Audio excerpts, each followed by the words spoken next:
Vadgaon Nimbalkar police Thane तालुका बारामती या police ठाण्यामध्ये दिनांक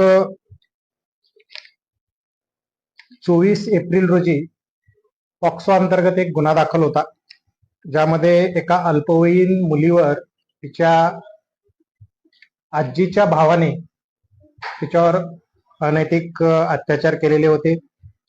त्या वर्षाने ती 13 वर्षाची पीडित जे मुलगी होती तिचा गर्भपातही घडून आलेला होता. या अनुषंगाने या गुन्ह्यामध्ये आरोपी जो अटक केलेला होता त्याचं नाव रवींद्र व्यंकट गारडी, वय वर्ष 48 हे होते.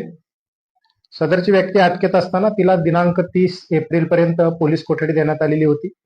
आज दिनांक 28 एप्रिल रोजी सकाळी 7:08च्या सुमारास सदर आरोपी यांनी पोलीस स्टेशनच्या लॉकअपमध्ये पोलीस स्टेशन